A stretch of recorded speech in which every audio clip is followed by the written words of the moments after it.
Microsoft kradne jednu z najznámejších a najlegendárnejších map Minecraftu.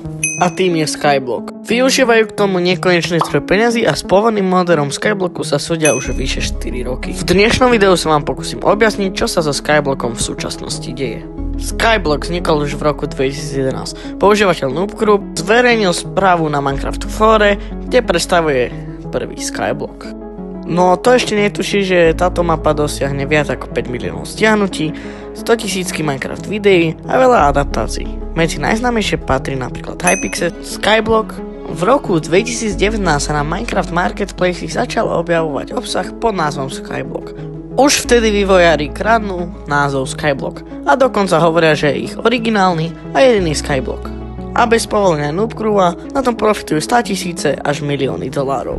Preto sa rozhodne v septembri zaregistrovať ochrannú známku na názov Skyblock. Počas tohto obdobia a v roku 2020 Noobcrew požiadal o odstránenie obsahu Skyblock uverejneného na Minecraft Marketplace. Lenže spoločnosť Microsoft jeho žiadosti začalo jednoducho ignorovať. No po niekoľkých pokusov mu naozaj odpísali. Odpísali mu správu. Nevidíme platný nárok a túto záležitosť uzatvárame. Na všetky žiadosti, ktoré potom napísal, nikdy nedostal odpoveď. Namiesto toho na nový rok 2021 Microsoft právne zamietnul ochrannú známku na obsah Skyblock, a to len pár dní pred jej prijatím.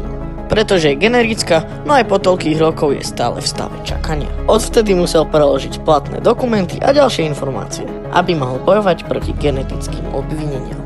Noobcrewovi nevadí, keď sa používa názov Skyblock. Napríklad Roblox vydal taktiež svoj Skyblock a nevadilo im ho zmeniť na názov Islands, keď ich o to požiadal. Dokonca aj Fortnite a tiež im nevadilo zmeniť názov. Smutné je, že originálny mapet Skyblocku kradnú takéto veľké firmy, ako je Microsoft. Nevadí sa im súdiť, keďže majú nekonečný zdroj peňazí.